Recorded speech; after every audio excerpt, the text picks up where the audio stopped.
Students, first of all, I wish you a very happy Holi. May this colorful festival bring good luck and prosperity to your life. Holi मनाना, लेकिन होली मनाते हुए exams को मत भूल जाना. ओके. सो स्टूडेंट्स, हमारे 15 डेज स्ट्रैटेजी के अकॉर्डिंग आज हमारा है डे 2. और आज पर द स्केड्यूल आज मैं लेकर आई हूँ चैप्टर नंबर 12 कंज्यूमर प्रोटेक्शन. ये हमारी सेकेंड बुक का लास्ट चैप्टर है. हमने कल किया था पार्ट ए का लास्ट चैप्टर कंट्रोलिंग, और आज हम करने जा रहे हैं पार्ट बी का last chapter consumers protection. Consumer protection बहुत ही इजी चैप्टर है और बहुत आसानी से हो जाएगा. मैं स्टार्टिंग में थोड़े से इजी चैप्टर्स इसलिए लेकर चल रही हूँ क्योंकि बहुत सारे बच्चे अपने मैथमेटिक्स के प्रिपरेशन में बिजी हैं. तो मैथमेटिक्स से थोड़ा सा अपने माइंड को डाइवर्ट करके दिन में 30 मिनट्स निकाल कर आप अपने इस चैप्टर को प्रिपेयर कर सकते हो. साथ साथ आपका बिजनेस स्टडीज़ भी चलता रहेगा. राइट. तो स्टार्ट करते हैं. सबसे पहले, क्या है कंज्यूमर प्रोटेक्शन? कंज्यूमर्स प्रोटेक्शन क्यों ज़रूरत पड़ी कंज्यूमर्स को प्रोटेक्ट करने की? जब भी कोई एक्ट इनेक्ट किया जाता है तो उसके पीछे कहीं ना कहीं कोई पर्पस, कोई रीज़न ज़रूर होता है. जब कंज्यूमर प्रोटेक्शन एक्ट नहीं था हमारे पास तो कंज्यूमर्स के साथ बहुत सारे एक्सप्लोटेशन, अनफेयर ट्रेड प्रैक्टिसेस होती थी, like adulteration, hoarding, black marketing, misleading advertisement देना. तो इस तरीके से कंज्यूमर्स को बहुत ज़्यादा एक्सप्लॉइट किया जाता था. तो ज़रूरत थी कि कंज्यूमर्स को प्रोटेक्ट किया जाए. कोई तो लॉ हो जो कंज्यूमर्स के फेवर में काम करे. जो बिजनेसेस कंज्यूमर्स को एक्सप्लॉइट कर रहे हैं उनके अगेंस्ट कोई तो एक्शन लिया जाए. तो इसी वजह से कंज्यूमर प्रोटेक्शन एक्ट को लेकर आया गया. हम कंज्यूमर प्रोटेक्शन एक्ट 1986 था पहले, जो कि अब रिप्लेस कर दिया गया है कंज्यूमर प्रोटेक्शन एक्ट 2019 से.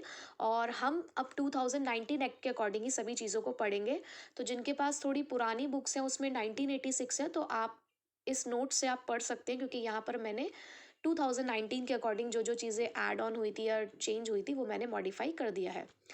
सो कंज्यूमर्स को पहले, कंज्यूमर्स के लिए ये कहा जाता है कि they are the king in a free market. क्योंकि आप इकोनॉमिक्स में भी पढ़ते हो कि जो भी फ्री मार्केट होती है हमारी, तो वहाँ पे जो प्राइस का डिटर्मिनेशन भी होता है वो भी डिमांड और सप्लाई के इंट्रैक्शन पॉइंट पे होता है. यानी कि डिमांड का भी एक बहुत बड़ा रोल होता है किसी भी प्रोडक्ट की प्राइस को डिसाइड करने में. तो हमारी जो फ्री मार्केट है वो तो यही कहती है कि कंज्यूमर हमारा किंग है. लेकिन जब हम अर्लियर अप्रोचेस की बात करते हैं, पहले की हम बात करते हैं, तो एक फ्रेज हम यूज़ करते थे, caveat emptor, which means let the buyer beware. क्योंकि पहले क्या होता था कि मार्केट में प्रोडक्ट आता था और हमें उसी के अकॉर्डिंग अपनी डिमांड को डिसाइड करना होता था. मीन्स जो सेलर थे वो किंग हुआ करते थे, उनके अकॉर्डिंग ही हमें अपनी डिमांड को शो करना पड़ता था. इसीलिए बोला जाता था कि बायर बिवेयर होकर रहे. बट अब ये सिनारियो चेंज हो चुका है. अब ये सिनारियो हो गया है caveat venditor, means let the seller beware. क्योंकि अब हमारे कंज्यूमर्स के पास इतनी सारी चॉइसेस हैं, एक्ट है हमारे पास, कि अगर कोई सेलर किसी भी तरीके का कोई एक्सप्लोटेटिव कोई भी एक्टिविटी ऐसे करता है तो हमारा कंज्यूमर उस बिजनेस को छोड़ देगा. और अब मार्केट ओरिएंटेड इकोनॉमी है, यानी कि अब पहले कंज्यूमर अपनी डिमांड शो करता है, फिर उसके अकॉर्डिंग प्रोडक्ट प्रिपेयर किया जाता है. तो इसीलिए अब हमारा जो ये यूज़ किया जाता है वो यही है कि लेट द सेलर बिवेयर. क्योंकि अब जो हमारा कंज्यूमर है वो वाइज कंज्यूमर है, वो इग्नोरेंट नहीं रहा है. उसे अपने राइट्स, अपने रिस्पॉन्सिबिलिटीज़, अपने रिलीव्स के बारे में सब कुछ पता है. तो उन्हीं राइट्स, रिलीव्स और रिस्पॉन्सिबिलिटीज़ को हम इस चैप्टर के अंदर डिस्कस करेंगे. तो उससे पहले, what is the need for the consumer protection? Consumer की फिजिकल सेफ्टी के लिए, क्योंकि बहुत सारे प्रोडक्ट हम ऐसे इस्तेमाल करते हैं जो हमें फिजिकली हार्म कर सकते हैं. तो हमें पता होना चाहिए किसी भी प्रोडक्ट को खरीदने से पहले कि उसकी क्वालिटी एश्योरेंस के लिए हमें क्या देखना चाहिए. तो फिजिकल सेफ्टी कंज्यूमर की ज़रूरी है, इसलिए कंज्यूमर प्रोटेक्शन है. एसेस टू द इंफॉर्मेशन, हमें टाइम टू टाइम आता है ना, जागो ग्राहक जागो. तो हमें वो इन्फॉर्मेशन होनी चाहिए हमारे पास कि कहाँ हमें जागरूक रहना है, क्या चीज़ें हमें चेक करनी है. Corporate social responsibility to provide the quality and quantity of goods at fair price. ये हर बिजनेस की रिस्पॉन्सिबिलिटी है कि सही क्वांटिटी, सही क्वालिटी का सामान एक सही प्राइस पर अपने कंज्यूमर्स तक पहुंचाया जा सके. कंज्यूमर्स का सेटिस्फेक्शन बहुत ज़रूरी है. सोशल जस्टिस, ट्रस्टशिप, ये भी बहुत ज़रूरी है. सर्वाइवल और ग्रोथ. तो ये थी हमारी नीड की कंज्यूमर प्रोटेक्शन हमारे लिए क्यों ज़रूरी है. अब कंज्यूमर प्रोटेक्शन के अंदर हम किन किन चीज़ों को कवर अप करते हैं, स्कोप क्या है. हम यहाँ पर अडल्ट्रेटेड गुड्स की सेल को रोकते हैं. हम यहाँ पे काउंटरफीट गुड्स की सेल को भी रोकते हैं, जैसे कि रियल प्रोडक्ट का जितना वैल्यू है उससे कम वैल्यू पर उस चीज़ को बेचना काउंटरफीट गुड्स कहलाता है।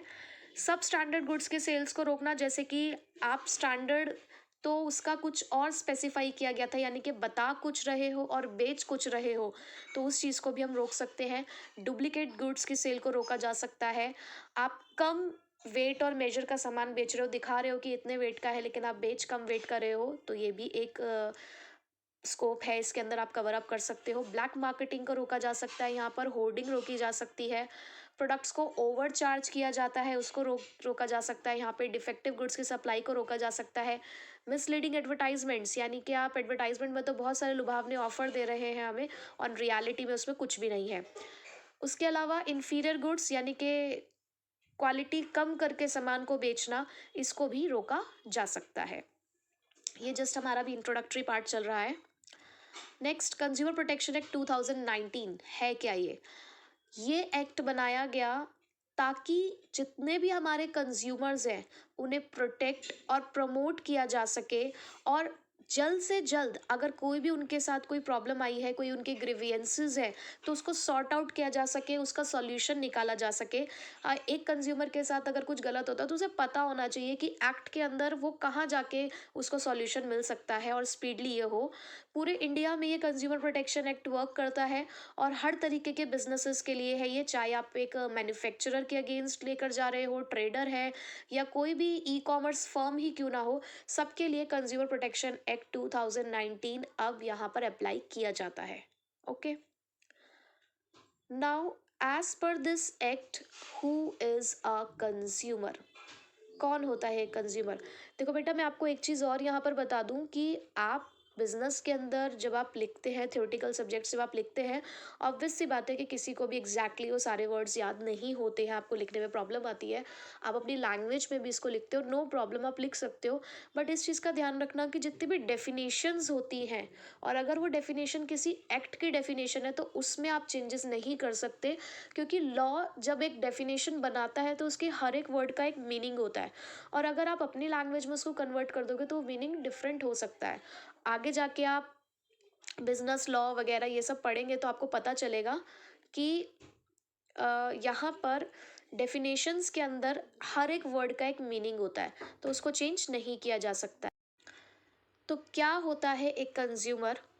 A consumer is a person buys any goods or avails services for a consideration। एक कंज्यूमर एक पर्सन है जो या तो गुड्स को खरीद रहा है या किसी सर्विसेज को अवेल कर रहा है, यानी कि ले रहा है फॉर अ कंसिडरेशन। कंसिडरेशन मतलब कि इन रिटर्न आप जो भी कुछ देते हैं, विच हैज़ बीन पेड, और वो कंसिडरेशन या तो आपने पे कर दिया है और प्रॉमिस्ड, या आपने प्रॉमिस किया है कि आप पे कर दोगे, और पार्टली पेड और पार्टली प्रॉमिस्ड, या आपने कुछ पार्ट उसका पे कर दिया है, कुछ पार्ट के लिए आपने प्रॉमिस कर दिया है कि इन फ्यूचर आप उसे पे कर देंगे, और under any scheme of deferred payment. और ऐसा भी हो सकता है कि कोई आपने लॉन्ग टर्म पेमेंट के लिए कोई स्कीम लियो, जैसे कि आप कोई सपोज करो कोई एसी आप परचेज करने के लिए गए, तो आपने क्या किया, आपने उसकी डाउन पेमेंट दे दी है और बाकी के अमाउंट को आपने फाइनेंस करा लिया है। तो यहाँ पर आपने कुछ अमाउंट दे दिया, कुछ अमाउंट के लिए आपने डेफर्ड पेमेंट की स्कीम चूज कर लिया है कि आपने एक लोन करा लिया है और आप बाद में उसकी पेमेंट करेंगे। तो ये हो गई हमारी कंज्यूमर की डेफिनेशन। पहले 1986 में गुड्स के लिए अलग डेफिनेशन थी, सर्विसेज के लिए अलग डेफिनेशन उन्होंने बनाई थी, अब उन्होंने उस चीज़ को कंबाइन कर दिया गया है।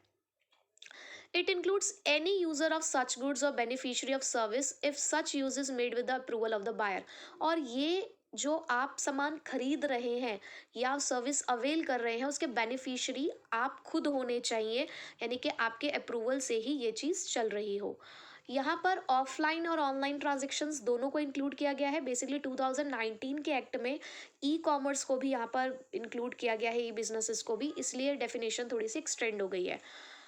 उसके अलावा यहाँ पर हम ऐसे किसी भी पर्सन को कंज्यूमर नहीं कहेंगे जो किसी भी गुड को खरीद रहा है या सर्विस ले रहा है कमर्शियल पर्पस के लिए, यानी कि कमर्शियल पर्पस के लिए या रीसेल पर्पस के लिए अगर आप कोई गुड्स खरीदते हैं या सर्विसेज अवेल करते हैं तो वो कंसिडर नहीं की जाती है।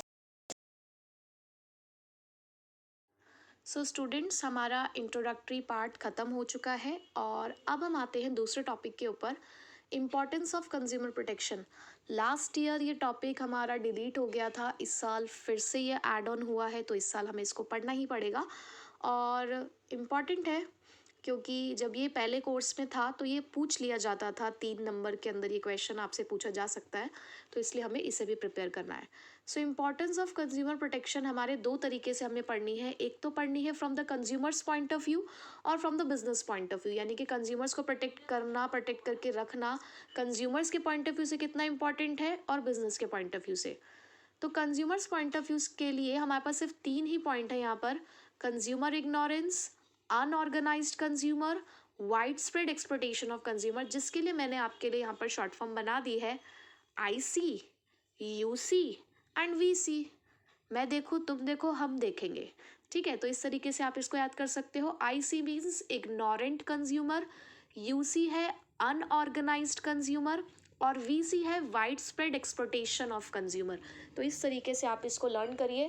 कंज्यूमर पॉइंट ऑफ व्यू से कंज्यूमर प्रोटेक्शन मेरे साथ आपने लर्न भी करना है, IC UC VC, IC UC VC, IC UC VC। Okay, comment box में लिखते रहिएगा, याद करते रहिएगा। सो सबसे पहला पॉइंट है कंज्यूमर इग्नोरेंट। देखो, इस टाइम पे हमारा जो कंज्यूमर है वो बहुत ज़्यादा इग्नोरेंट है, इग्नोर्ड है, उसको ये नहीं पता। अगर मैं आपसे ही पूछूं इस चैप्टर को पढ़ने से भी पहले कि एज अ कंज्यूमर आपके क्या राइट्स है, आपको क्या रिलीव्स अवेलेबल है, आपकी खुद की रिस्पॉन्सिबिलिटी क्या है, तो शायद आप में से बहुत से लोगों को ये नहीं पता होगा। लेकिन अगर हम कंज्यूमर प्रोटेक्शन एक्ट को पढ़ते हैं तो इन सभी चीज़ों के बारे में हमें नॉलेज मिलेगी कि क्या क्या हमारे पास राइट्स और रिलीव्स अवेलेबल है। तो ये बहुत ज़रूरी हो गया है हमारे कंज्यूमर्स को एडुकेट करना कि उनके पास क्या क्या राइट्स और रिलीव्स अवेलेबल है, कि इन केस ऑफ अगर उनके साथ किसी भी तरीके की ऐसी अनफेयर ट्रेड प्रैक्टिसेस होती है तो वो अपने आप को कैसे प्रोटेक्ट कर सकते हैं। Second is unorganised consumer. अब भाई देखो, कभी भी कुछ भी होता है, एक अकेला बंदा डरता है कोई भी स्टेप आगे लेने के लिए, कुछ भी करने के लिए, लेकिन वही चीज़ जब ग्रुप में आ जाती है, अब जैसे कि सपोज करो कि मैम क्लास में कोई टेस्ट लेने वाली है, ठीक है। अब एक अकेले बच्चे को तो डर लग रहा है कि कैसे बोलूँ कहीं मैम डांट ना दे, हालांकि आजकल के बच्चे डरते कहाँ हैं, स्टिल फिर भी मैं कह सकती हूँ कि सामने आपके बहुत ज़्यादा एक्स्ट्रिक्ट टीचर है और आप डर रहे हो उनको कहने से कि नहीं मैम आज तो हमें बिल्कुल भी लर्न नहीं है, आप मत लीजिए ना टेस्ट। तो ऐसे में एक अकेला बच्चा डरता है, लेकिन वहीं पे आप क्या कर देते हो, ग्रुप बना लेते हो कि चलो आज सब मिलकर मना करेंगे कि नहीं हम आज टेस्ट नहीं दे सकते, आप कभी फिर किसी दिन ले लेना। तो यहाँ पर आप ऑर्गेनाइज्ड हो गए, और जब आप ऑर्गेनाइज्ड हो गए तो टीचर को भी फिर आपकी बात माननी पड़ी, क्योंकि अब जब इतने सारे लोग एक ही बात बोलेंगे तो फिर तो माननी ही पड़ेगी, हम लोग भी मान लेते हैं, है ना। तो यहाँ पर कंज्यूमर्स के लिए भी यही बात बोली जा रही है कि कंज्यूमर्स को ऑर्गेनाइज्ड होना होगा, उन्हें अपने कंज्यूमर ऑर्गेनाइजेशंस बनाने होंगे अपने खुद के इंटरेस्ट के लिए। हालांकि इंडिया में बहुत सारे कंज्यूमर्स ऑर्गेनाइजेशंस हैं, लेकिन अभी वो बहुत ज़्यादा स्ट्रॉन्ग नहीं है। तो जब तक स्ट्रॉन्ग नहीं हो जाते ये कंज्यूमर्स ऑर्गेनाइजेशन, तब तक हमें इनको प्रोटेक्शन प्रोवाइड करानी ही पड़ेगी अपने एक्ट के through. Third is wide spread exploitation of consumer. Consumers को एक्सप्लॉइट किया जाता है कैसे? डिफेक्टिव या अनसेफ प्रोडक्ट को देकर, मिलावट कर दी जाती है, अडल्ट्रेशन हो जाता है, आप गलत एडवर्टाइजमेंट्स दे रहे हो, आप ब्लैक मार्केटिंग को प्रमोट कर रहे हो, एक ही प्रोडक्ट को यहाँ पर भी बेचा जा रहा है और दूसरी मार्केट में अलग प्राइस पे बेचा जा रहा है। So black marketing, dual marketing यहाँ पर हमारी एग्जिस्ट करती है।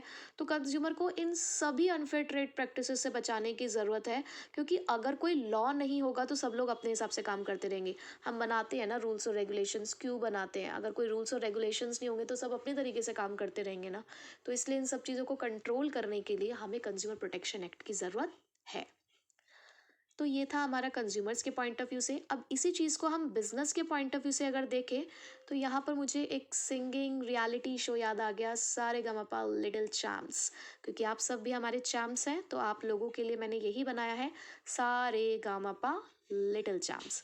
तो जिसमें एस है हमारा सोसाइटीज़ रिसोर्सेज, आर है सोशल रिस्पॉन्सिबिलिटी का मैंने रिस्पॉन्सिबिलिटी यूज़ किया है, जी है गवर्नमेंट इंटरवेंशन, एम है मॉरल जस्टिफिकेशन, और L है long term interest of the business. तो आप इस तरीके से इसको लर्न कर सकते हैं। जब भी बिजनेस के पॉइंट ऑफ व्यू से कंज्यूमर प्रोटेक्शन देखना हो तो सारेगामापा लिटिल चैम्प्स। क्या याद करना है? बिजनेस पॉइंट ऑफ व्यू से consumer protection Sa Re Ga Ma Pa little champs. ठीक है, अब पहला पॉइंट क्या है इसके अंदर? Long term interest of business. देखो, हम जो बिजनेस कर रहे हैं, क्या हम सिर्फ आज के लिए बिजनेस कर रहे हैं? नहीं, हम अपने बिजनेस को लंबे समय के लिए चलाना चाहते हैं। हम नहीं चाहते कि आज आज मेरे को बहुत ज़्यादा, आज मैंने नया नया बिजनेस खोला, ठीक है, सपोज करो आज मैंने किसी चीज़ का एक बिजनेस स्टार्ट किया और आज के दिन मेरी बहुत ज़्यादा सेल हो गई, तो बस ख़त्म। क्या मैं नहीं चाहती कि रोज ही इसी तरीके से मेरी सेल हो, रोज इतना ज़्यादा मेरे को प्रॉफिट हो और वो डे बाय डे इंक्रीज हो? तो उसके लिए क्या ज़रूरत है कि जो प्रोडक्ट मैंने आज अपने कंज्यूमर को बेचा है वो उससे सेटिस्फाई हुआ ना, तो same quality, same quantity, same price पर मैं उन्हें रिपीटेडली बेचती रहूं, ताकि मेरे साथ मेरा कंज्यूमर जुड़ा रहे। ये नहीं कि जैसे ही मेरा नाम हो गया तो मैंने क्वालिटी कम कर दी, क्वांटिटी कम कर दी, ऐसा नहीं करना है। तो अगर आप लंबे समय तक अपने बिजनेस को टिकाना चाहते हो मार्केट के अंदर, तो कंज्यूमर को सेटिस्फाई करना होगा। ऐसा हो सकता है, ऐसा नहीं मैं कह रही हूँ कि जो कंपनीज होती हैं वो प्राइस नहीं बढ़ाती है, बढ़ाती है, लेकिन वो तब बढ़ाती हैं जब आप कंज्यूमर के माइंड में अपनी एक क्रेडिबिलिटी बिल्डअप कर चुके होते हो, जब कंज्यूमर आपके प्रोडक्ट से सेटिस्फाइड हो चुका होता है और वो कहीं और नहीं जाना चाहता फिर आपके प्रोडक्ट के अलावा। तो कंज्यूमर को सेटिस्फाई करना बहुत ज़रूरी है। और एक सेटिस्फाइड कंज्यूमर सिर्फ खुद ही नहीं, वो 10 लोगों को और बताएगा। आज आप मुझसे अगर सेटिस्फाइड होगे तो आप इस वीडियो के बारे में और भी 10 लोगों को बताओगे ना। ऐसा मत करना कि सिर्फ हम ही नंबर ले आए, औरों को भी लाने दो, सबको बताना, ठीक है? तो रिपीटेड सेल्स होती हैं, अच्छा फीडबैक मिलता है हमें अपने कस्टमर से, और इससे हमारा कस्टमर का बेस इंक्रीज होता चला जाता है। Okay, second is business uses societies resources. अरे जिसका सामान लोगे उसे ही अच्छी सर्विसेज नहीं दोगे क्या? आप जितने भी बिजनेस ऑर्गेनाइजेशंस हैं वो किसके रिसोर्सेज को इस्तेमाल करते हैं? बिजनेस के रिसोर्सेज को ही तो। आप पढ़ते हैं ना इकोनॉमिक्स में, there are 4 factors of production, land, labour, capital, entrepreneur. तो ये सब सोसाइटी से तो मिलता है आपको, तो क्या आपकी इनके टूवर्ड्स कोई सोशल रिस्पॉन्सिबिलिटी नहीं बनती है? क्या आपके लिए ये सही नहीं है कि आप अपने कंज्यूमर्स को प्रोटेक्टेड रखो? क्योंकि आप उन्हीं के तो रिसोर्सेज इस्तेमाल कर रहे हो, इनपुट भी उन्हीं से ही लेना है, आउटपुट भी उन्हीं को ही देना है। तो ये आपकी रिस्पॉन्सिबिलिटी बनती है कि आप उन्हें सही प्रोडक्ट और सही सर्विसेज प्रोवाइड कराएं, ताकि पब्लिक का कॉन्फिडेंस आपके अंदर बिल्डअप हो। Third is social responsibility. हर एक बिजनेस की सोशल रिस्पॉन्सिबिलिटी है अपने डिफरेंट इंटरेस्ट ग्रुप। आप क्लास 11 में पढ़ के आए हो सोशल रिस्पॉन्सिबिलिटी का पूरा चैप्टर? नहीं, चलो छोड़ो, पुरानी बातों को हम नहीं याद करते हैं, अभी जो है हम वही कर लेते हैं। तो ये हमारी रिस्पॉन्सिबिलिटी बनती है कि कंज्यूमर्स को हमें सेटिस्फाइड रखना है। कंज्यूमर्स क्या करते हैं? देखो, हमारे ना बहुत सारे स्टेक होल्डर्स होते हैं। मैं शेयर होल्डर नहीं बोल रही हूँ, मैंने बोला स्टेक होल्डर। स्टेक होल्डर मतलब कोई भी ऐसा पर्सन जिसका हमारे बिजनेस में किसी ना किसी तरीके से कोई इंटरेस्ट है। जैसे कि गवर्नमेंट को हमारे बिजनेस में इंटरेस्ट है क्योंकि वो हमसे टैक्स लेने वाली है। सप्लायर को हमारे बिजनेस में इंटरेस्ट है क्योंकि वो हमें रॉ मटेरियल सप्लाई कर रहा है, बदले में हमसे पैसा लेगा। कंज्यूमर को इंटरेस्ट है क्योंकि उसे गुड्स चाहिए। एक इन्वेस्टर को इंटरेस्ट है क्योंकि उसने हमारे बिजनेस में पैसा लगाया, उसे बदले में रिटर्न चाहिए। तो जितने भी ये लोग हैं जो किसी ना किसी तरीके से हमारे बिजनेस से जुड़े हैं या इंटरेस्टेड है हमारे बिजनेस में, इन्हें स्टेक होल्डर्स कहते हैं। तो इनमें जो सबसे इम्पोर्टेंट हमारा स्टेक होल्डर हमारा कंज्यूमर, क्योंकि हम पैसा कमा ही इनको सामान बेच कर रहे हैं, तो अगर इन्हीं का ध्यान नहीं रखेंगे हम, तो फिर अपना बिजनेस कैसे चलाएंगे? ठीक है, तो बहुत ज़रूरी है इनके टूवर्ड्स अपनी सोशल रिस्पॉन्सिबिलिटी पूरी करनी। Now the moral justification. अरे हमारे संस्कार, हमारे आदर्श भी तो हमें कुछ कहते हैं। क्या बिजनेस ये सोच के स्टार्ट करना है कि लोगों को धोखा देना है, लोगों को परेशान करना है, ये सोच के तो नहीं कर रहे हैं ना। हमारे मॉरल जस्टिफिकेशन, हमारे घर हमारे पेरेंट्स हमें बहुत कुछ अच्छी बातें सिखाई है ना, तो बिजनेस में भी वो अच्छी बातें इस्तेमाल करनी है। तो it is our moral duty कि हमें अपने कंज्यूमर्स का ध्यान रखना है, उनको एक्सप्लॉइट नहीं करना है, नहीं करनी ब्लैक मार्केटिंग, नहीं करना अडल्ट्रेशन, हमें नहीं देनी मिसलीडिंग एडवर्टाइजमेंट, ये सब हमें नहीं करना है। क्यों? It is a moral duty. Next is government intervention. अब देखो, आपके पेरेंट्स आपके ऊपर स्ट्रिक्टनेस करते हैं कई बार। क्यों करते हैं? क्योंकि आप परेशान करते हो ना उनको, अगर आप सही डायरेक्शन में चलते रहोगे तो वो आपको रोक टोक नहीं करेंगे, आपको परेशान नहीं करेंगे ना।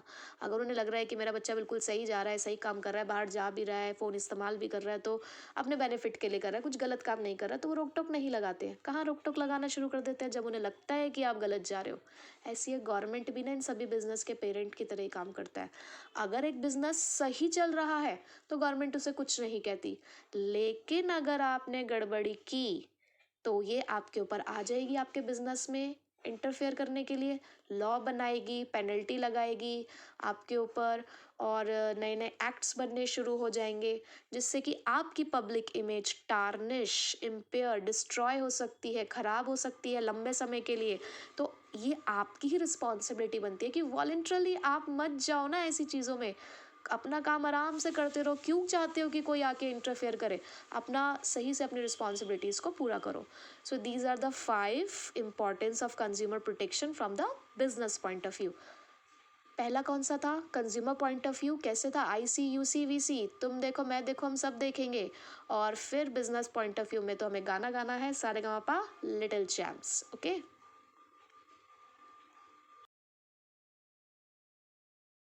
तो स्टूडेंट्स अब हम लोग स्टार्ट करते हैं अपना next topic, and it is very important topic. Definitely आपको इसका एक क्वेश्चन अपने एग्ज़ाम में मिलेगा। कंज्यूमर्स राइट, लास्ट टाइम भी आया था कंज्यूमर राइट, और इस साल भी आने के पूरे पूरे चांसेस हैं। तो हमारे पास यहाँ पर 6 कंज्यूमर राइट्स हैं, और इसको याद करने के लिए मैंने बनाया है यहाँ पे हायर CS। कुछ याद आ रहा है, आई एम सी ए कल ही बताया था IMCA क्या था। जिस जिसको याद है कमेंट बॉक्स में लिखना, जिन्होंने कल की वीडियो देखी होगी उन्हें याद होगा कि IMCA कहाँ था। ऐसे आप लोग बहुत सारे पढ़ने वाले हैं, ऐसे अगर आप पीछे वाला भूल जाएंगे तो आगे वाला याद रखेंगे तो काम नहीं चलेगा ना। हमें एग्ज़ाम तक सब कुछ याद रखना है, इसलिए पीछे वाले को भी हमें रिकॉल करते रहना होगा। तो फटाफट से मुझे कमेंट बॉक्स में आप लिख के बताएंगे कि IMCA क्या था। ओके, और यहाँ पर अब हम हायर करने जा रहे हैं CS को। तो देखिए, H का मतलब है आपका राइट टू बी हर्ड, मतलब हर्ड का H मैंने लिया है यहाँ पर।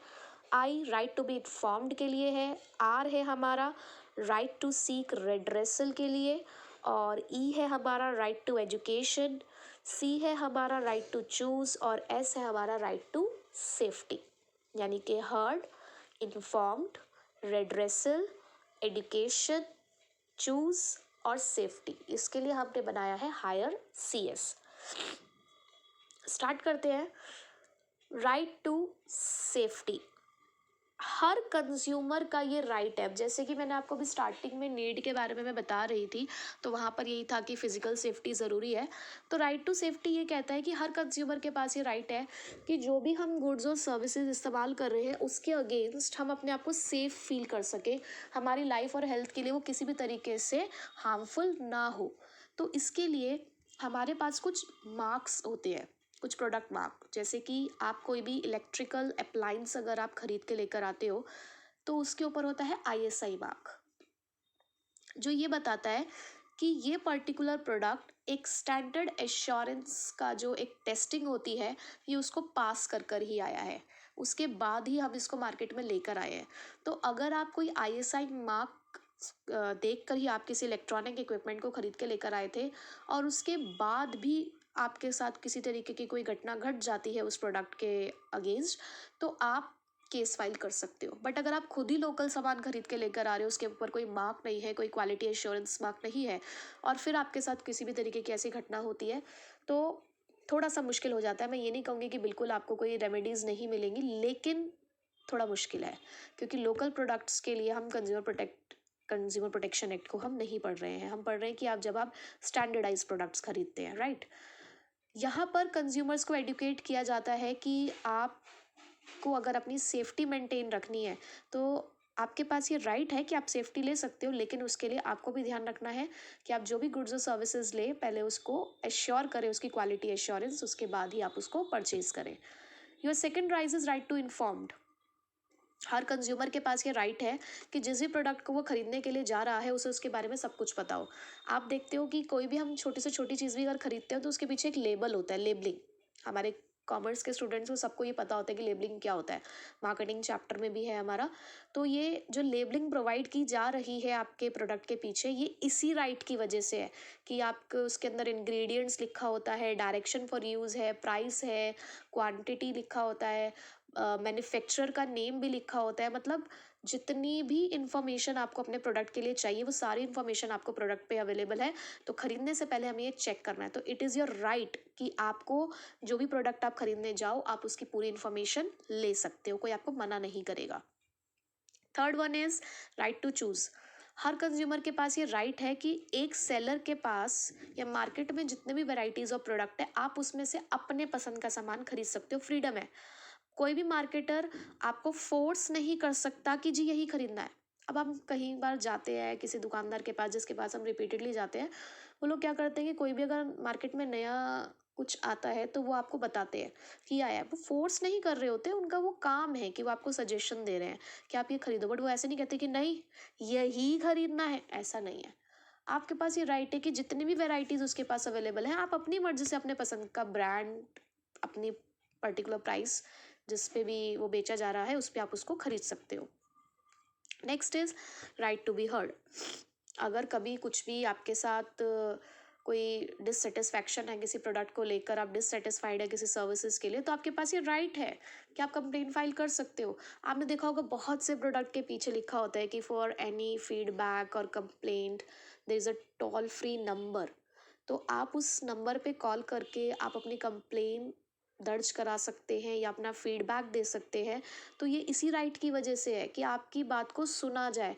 कई बार क्या होता है कि चलो यार सॉल्यूशन मिले ना मिले लेकिन किसी ने हमारी बात को सुन लिया, ये भी बहुत बड़ी बात होती है। तो राइट टू बी हर्ड यही कहता है कि आपकी सुनवाई होगी।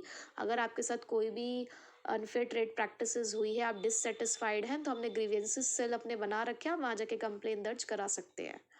Fifth is right to seek redressal. Seek redressal means कि आप सॉल्यूशन मिलेगा। सिर्फ आपकी बात हमने सुन ली, आपको कुछ हमने सॉल्यूशन नहीं दिया तो भी तो आपको गुस्सा आएगा ना। तो आपको हमने एक और राइट दिया कि आपकी बात को सुनने के बाद सुनवाई हुई, फिर उसके ऊपर कार्रवाई हुई, दोनों चीज़ें होंगी। तो कंज्यूमर के पास ये राइट है कि उन्हें रिलीफ मिलेगा। अगर कोई भी प्रोडक्ट या कोई भी सर्विस आपके एक्सपेक्टेशंस के अकॉर्डिंग नहीं थी या जैसा कहा गया था वैसी नहीं थी, तो आपको उस चीज़ का सॉल्यूशन ज़रूर मिलेगा। तो कंज्यूमर प्रोटेक्शन एक्ट के अंदर बहुत सारे रिलीफ्स हैं जिनके बारे में अभी पढ़ना है। जैसे कि अगर प्रोडक्ट के अंदर कोई डिफेक्ट था तो वो डिफेक्ट या तो रिमूव किया जाए या प्रोडक्ट ही पूरा रिप्लेस किया जाए या आपको पैसा दे दिया जाए। तो ये सारी चीज़ें आपको मिलेंगी। Right to consumer education. हर कंज्यूमर के पास ये राइट है कि वो थ्रू आउट लाइफ एक एडुकेटेड कंज्यूमर हो सकता है। क्यों नहीं पता हमें हमारे राइट्स और रिलीफ्स के बारे में, ये हमारा राइट है कि हमें पता होना चाहिए, हमें एडुकेट किया जाना चाहिए। तो इसीलिए टाइम टू टाइम बहुत सारे ऐसे पब्लिकेशंस होते हैं, पीरियोडिकल्स आते हैं जहाँ पर आप पढ़ सकते हैं कि कंज्यूमर के पास क्या राइट्स हैं और क्या रिलीफ्स हैं। अब जैसे कि आप लोगों को पता चला कि हमारे पास ये 6 राइट्स हैं, तो आप अपने घर में भी सबको बताओ कि हमारे पास ये 6 राइट्स होते हैं। तो अपने आसपास के लोगों को एडुकेट करो क्योंकि उनके पास ये राइट है कि उनको एडुकेशन मिलनी चाहिए इस चीज़ के रिगार्डिंग। ठीक है, तो ये हमारे 6 राइट्स जिसमें क्या है हायर CS। सो स्टूडेंट्स अब हम आ गए हैं अपने नेक्स्ट टॉपिक की तरफ जो है कंज्यूमर रिस्पॉन्सिबिलिटीज़। बहुत इजी टॉपिक है, 10 पॉइंट्स है इसके अंदर हमारे पास, लेकिन अगर आप 5 और 6 पॉइंट्स भी पढ़ लेंगे तो सफिशिएंट है। जनरली रिस्पॉन्सिबिलिटीज़ का क्वेश्चन डायरेक्ट ही पूछा जाता है, तो आप 5 to 6 पॉइंट्स डायरेक्टली ऐसे याद कर लेंगे तो कोई प्रॉब्लम नहीं है।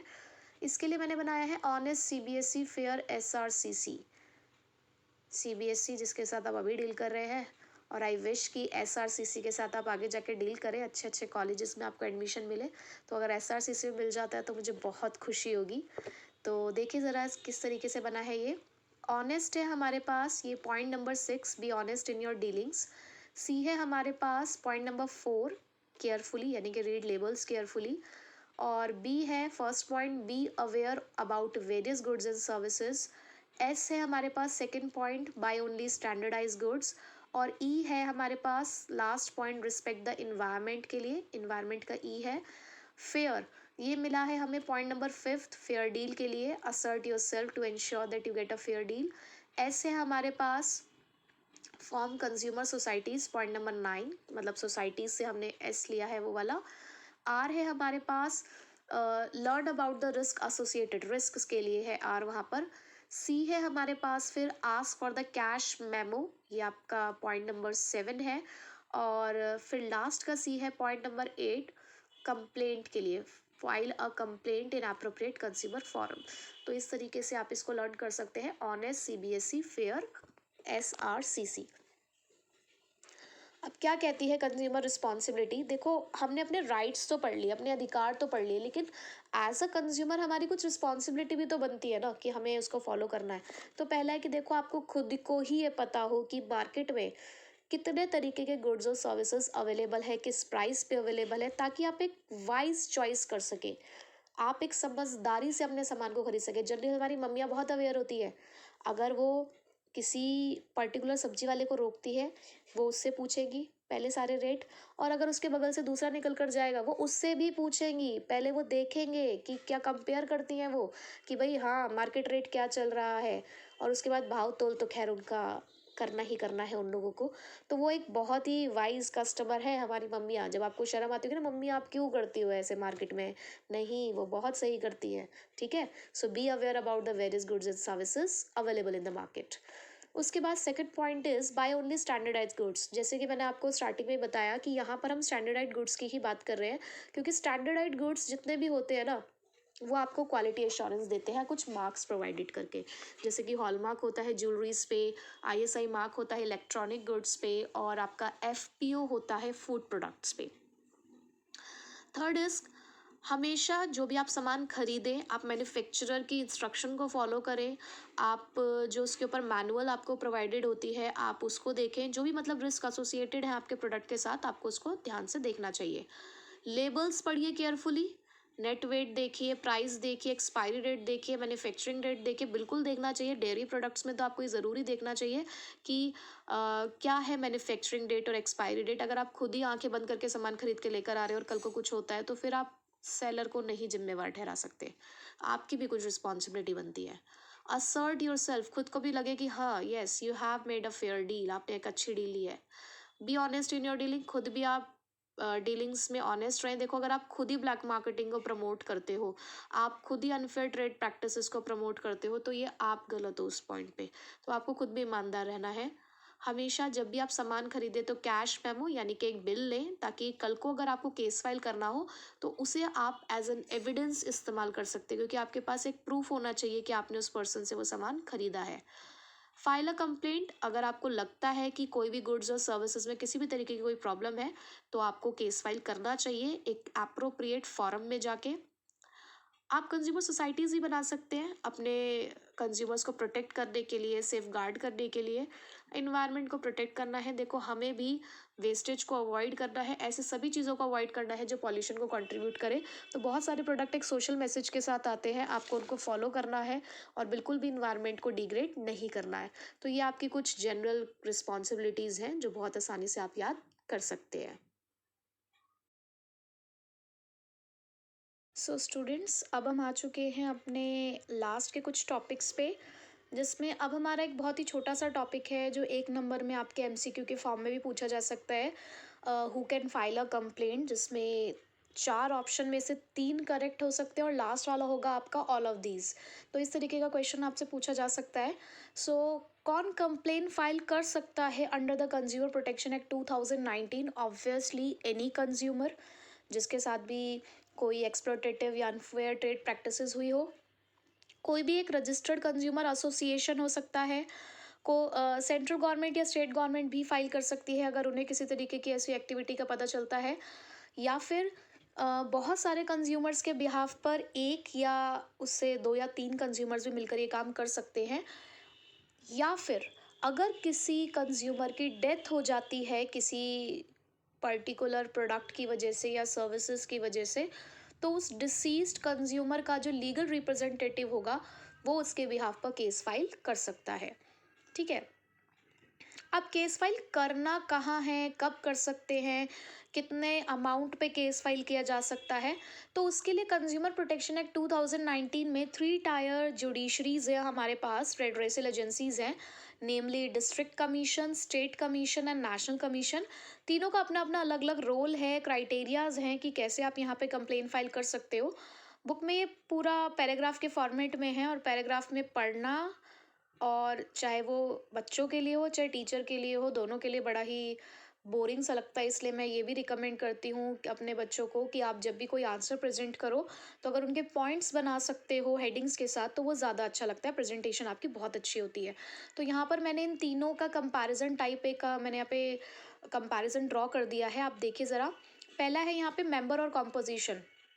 डिस्ट्रिक्ट कमीशन में एक प्रेसिडेंट होता है और दो अदर मेंबर्स हैं, जिसमें से एक विमेन हो सकती है। स्टेट कमीशन पे भी एक प्रेसिडेंट है, दो से कम मेंबर नहीं होने चाहिए, जिसमें से एक विमेन होगी। और नेशनल कमीशन में भी एक प्रेसिडेंट है, लेकिन कम से कम चार लोग होने चाहिए, जिसमें से एक विमेन हो सकती है। ठीक है। और setup, district commission district level पे सेटअप किया जाता है, नेम से ही पता चल रहा है। स्टेट कमीशन स्टेट लेवल पे, नेशनल कमीशन नेशनल लेवल पे सेटअप किया गया है। डिस्ट्रिक्ट कमीशन के अंदर जितने भी मेंबर्स होते हैं उन्हें स्टेट गवर्नमेंट जो भी होगी कंसर्न वो अपॉइंट करेगी, और स्टेट कमीशन के अंदर स्टेट गवर्नमेंट, लेकिन नेशनल कमीशन के मेंबर्स को सेंट्रल गवर्नमेंट अपॉइंट करती है। When to file a complain, कब आप कंप्लेन फाइल कर सकते हो? डिस्ट्रिक्ट कमीशन में आप तब कंप्लेन फाइल कर सकते हो जब जिस गुड और सर्विसेज के लिए आप केस फाइल करने जा रहे हो या जो भी आपका कॉम्पेंसेशन क्लेम्ड है, अगर उसकी वैल्यू 1 करोड़ से ज़्यादा की नहीं है, ये रिवाइज्ड वैल्यूज़ हैं हमारी 2019 की। 1 करोड़ से अगर आपको पता भी चल रहा होगा, देखो मैंने काट के उसको ठीक किया हुआ है, क्योंकि 1986 में 20 लाख का क्राइटेरिया था, अब 1 करोड़ का हो चुका है। तो 1 करोड़ से अगर ज़्यादा की वैल्यू नहीं है तो आप डिस्ट्रिक्ट कमीशन में जाओगे। 1 करोड़ से 10 करोड़ तक की वैल्यूएशन है तो आप स्टेट कमीशन में जाओगे, और 10 करोड़ से ऊपर की वैल्यूएशन है तो आप नेशनल कमीशन में जाओगे। तो ये तीन हमारे पास क्राइटेरियाज हो गए। याद क्या रखना है? 1 करोड़ तक डिस्ट्रिक्ट कमीशन, मतलब 1 करोड़ से कम, 1 करोड़ तक भी नहीं कहेंगे, नॉट एक्सीडिंग, नॉट एक्सीड्स लिखा है, तो 1 करोड़ से कम डिस्ट्रिक्ट कमीशन, 1 करोड़ से 10 करोड़ से कम स्टेट कमीशन, 10 करोड़ से ऊपर आप जाएंगे नेशनल कमीशन में। अगर आप डिस्ट्रिक्ट कमीशन के, यहाँ पे फिर से एक चेंज आया है, अगर आप डिस्ट्रिक्ट कमीशन के ऑर्डर से सेटिस्फाई नहीं होते हैं, उनके जजमेंट से आप नहीं है सेटिस्फाइड, आप चाहते हैं कि इसके ऊपर थोड़ा सा और इन्वेस्टिगेशन होना चाहिए, आप नहीं है खुश, तो आप with in the 45 days of passing the order, पहले ये 30 डेज था, 45 डेज हो गया है, 45 डेज के अंदर अंदर आप स्टेट कमीशन में अपील कर सकते हैं। अगर आप स्टेट कमीशन के ऑर्डर से सेटिस्फाई नहीं हैं तो आप 30 डेज के अंदर अंदर नेशनल कमीशन में जा सकते हैं। अगर आप नेशनल कमीशन के ऑर्डर से सेटिस्फाइड नहीं हैं तो आप सुप्रीम कोर्ट में जा सकते हैं 30 डेज के अंदर अंदर। तो ये 45, 30, 30 इस तरीके का क्राइटेरिया है। तो ये थे हमारे रेड्रेसल एजेंसीज। अब उसके बाद हमारे लास्ट के दो और छोटे छोटे से टॉपिक है, reliefs available to a consumer as per consumer protection act 2019। हमने अपने राइट्स पढ़ लिए, हमने अपने रेमेडी मतलब रिस्पॉन्सिबिलिटीज़ पढ़ ली, सॉरी। अब हम रेमेडीज़ पे है, रिलीव्स पे, कि अगर कभी कुछ ऐसा होता है तो हमें क्या क्या सॉल्यूशंस मिल जाते हैं। तो पहला सॉल्यूशन तो यही है कि आपके प्रोडक्ट में अगर कोई डिफेक्ट है तो वो डिफेक्ट को रिमूव किया जाए, या आपके प्रोडक्ट का अगर डिफेक्ट रिमूव नहीं किया जा सकता है तो उसको रिप्लेस किया जाए विद द न्यू वन। अगर दोनों ही नहीं हो सकता है तो आपको पैसा रिफंड किया जाए, या जो भी चार्जेस थे सर्विसेज के लिए वो आपको वापस किया जाए। तो ये 3 R हो गए, remove the defect, replace the product और रिफंड द प्राइस, 3 Rs। ठीक है, आप ऐसे इसको याद कर सकते हो। उसके अलावा कई बार क्या होता है कि कोई अगर इंजरी हो गई है किसी कंज्यूमर को तो आपको कॉम्पेंसेशन मिलेगा कि सामने वाली पार्टी के नेग्लिजेंस की वजह से, लापरवाही की वजह से आपके साथ ये इंजरी हुई है, तो वो उसको कॉम्पेंसेट करेगा। डैमेजेस पे किए जा सकते हैं कुछ सर्कमस्टांसिस के अंदर। हम ये हमें रेमेडी मिल सकती है कि जो भी रिस्ट्रिक्टिव ट्रेड प्रैक्टिसेस है उसको डिसकंटिन्यू किया जाए फ्यूचर में। हार्मफुल गुड्स नहीं ऑफर किए जाने चाहिए सेल के लिए, और अगर कोई ऑफर किए जा चुके हैं तो उसे विड्रॉ कर लिया जाए। इसको आप ऐसे भी याद रख सकते हैं कि जैसे मैगी का जब केस आया था, उस टाइम पे जब मैगी के ऊपर केस फाइल हुआ तो जितने भी रिटेल स्टोर्स के पास मैगी के जो भी पैकेट्स वगैरह थे उनको विड्रॉ कर लिया गया था वापस, कंपनीज ने मंगवा लिए थे। उसके अलावा टू सीज मतलब होता है बंद कर देना, the manufacturing of the hazards goods, यानी कि जो भी हार्मफुल गुड्स आप बना रहे हैं आप उसकी मैन्युफैक्चरिंग को बंद कर देंगे और अब आगे आप ऐसे सर्विसेज या फिर ऑफर नहीं करेंगे। अगर आपने कोई गलत एडवर्टाइजमेंट पहले दी है तो आप एक नई एडवर्टाइजमेंट देंगे ताकि वो पहले वाली एडवर्टाइजमेंट के इफेक्ट को ख़त्म कर दे। कई बार कोई एप्रोप्रिएट पार्टी को कुछ कॉस्ट भी बियर करनी पड़ सकती है, सर्कमस्टांसेस हो सकते हैं ऐसे, जो कोर्ट ऑर्डर करेगा उसके अकॉर्डिंग आपको पे करना होगा। उसके अलावा ऐसा भी हो सकता है कि जो भी आपके डिफेक्टिव गुड्स की वैल्यू है या जो भी आपकी सर्विसेज थी जो डेफिशिएंट है उसकी वैल्यू का 5 कम से कम 5%, 5% से कम नहीं, ये अमाउंट किसी कंज्यूमर वेलफेयर फंड या किसी भी अदर ऑर्गेनाइजेशन में भी पे करने के आपको एडवाइस दी जा सकती है। तो ये कुछ रिलीफ्स है जो एक कंज्यूमर को मिलते हैं इस एक्ट के अंडर, कि अगर आपके साथ किसी भी तरीके की ऐसी कोई अनफेयर प्रैक्टिसेस या एक्सप्लॉयटेशन होता है तो ये आपके पास रिलीफ्स है। बहुत इजी है, ज़रूर याद कर लेना क्योंकि इसका क्वेश्चन लास्ट टाइम आया था और इतना कोई मुश्किल नहीं है इसको याद करना, ठीक है। उसके बाद है role of consumer organization and NGOs, ये वाला भी लास्ट टाइम डिलीट हो गया था, फिर ऐड ऑन हुआ है कि ये जो इतने भी कंज्यूमर ऑर्गेनाइजेशंस हैं या एनजीओज हैं इनका क्या रोल है। तो इनका रोल ये है, सबसे पहला तो जनरल पब्लिक को एडुकेट करना, हमें जनरल पब्लिक को एडुकेट करना है उनके राइट्स के लिए। उसके लिए हम ट्रेनिंग प्रोग्राम्स ला सकते हैं, सेमिनार्स ऑर्गेनाइज कर सकते हैं, वर्कशॉप्स रख सकते हैं। दूसरा, ये जितने भी कंज्यूमर ऑर्गेनाइजेशंस हैं ये क्या करते हैं, पीरियोडिकल्स या अदर पब्लिकेशंस को पब्लिश करते हैं, यानी कि रिपोर्ट्स जारी करते हैं जहाँ पर ये कंज्यूमर्स को नॉलेज देते हैं, लीगल रिपोर्टिंग के बारे में बताते हैं, रिलीफ्स के बारे में बताते हैं या और भी जो भी मैटर हो सकता है जिसके बारे में कंज्यूमर्स को पता होना चाहिए। तो ये अपने पब्लिकेशंस में वो सारी चीज़ें लिखते हैं। उसके अलावा ये लोग क्या करते हैं, रेंडमली कंज्यूमर प्रोडक्ट्स की टेस्टिंग कराते हैं लेबोरेटरीज में जाकर और उनकी जो रिपोर्ट्स होती है, जो रिजल्ट होती है उसको पब्लिश करती है ताकि टाइम टू टाइम कंज्यूमर्स को उनके पर्टिकुलर ब्रांड्स के बारे में पता चल सके। उसके अलावा ये कंज्यूमर को एनकरेज करते हैं कि वो स्ट्रांगली प्रोटेस्ट करें। अगर कभी भी उनके साथ कोई एक्सप्लोटेटिव एक्टिविटी हुई है तो उसके लिए उन्हें प्रोटेस्ट करना चाहिए। ये लोगों को लीगल असिस्टेंस भी देते हैं कंज्यूमर को, कि अगर आपको कभी भी कोई लीगल एडवाइस चाहिए, लीगल रेमेडी चाहिए, सॉल्यूशन चाहिए तो हम आपको देंगे। ये कंप्लेन भी फाइल कर सकते हैं, सपोज कोई कंज्यूमर डर रहा है या नहीं जा पा रहा है कंज्यूमर फोरम्स के अंदर या कंज्यूमर कोर्ट्स के अंदर, तो उनके बिहाफ पे ये लोग कंप्लेन फाइल करते हैं। ये हमेशा इनिशिएटिव लेते हैं, इनिशिएटिव मतलब फर्स्ट स्टेप लेते हैं कंज्यूमर्स के लिए, कोर्ट में जाकर जनरल पब्लिक के बेनिफिट के लिए ये लोग काम करते हैं। तो ये रोल है कंज्यूमर ऑर्गेनाइजेशन का कंज्यूमर प्रोटेक्शन के लिए। तो इसी के साथ हमारा चैप्टर कंप्लीट होता है। बच्चों बहुत इजी चैप्टर है और इंटरेस्टेड भी है, बहुत इजी क्वेश्चंस आते हैं इसके, आप बहुत आसानी से आप इसको कवर अप कर सकते हो। वेटेज आपको पता ही है, मैंने आपको पहले ही बता दी है। कम से कम आपको एग्ज़ाम में ये 5 से 6 नंबर का दिख सकता है आपको ये वाला चैप्टर भी। तो 5 से 6 नंबर में बहुत ज़्यादा कंटेंट नहीं है, आप बहुत इजीली इसको लर्न कर सकते हो।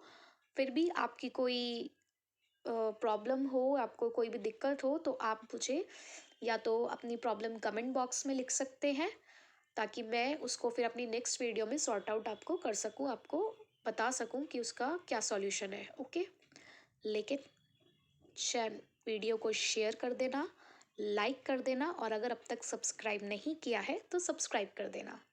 Bye bye.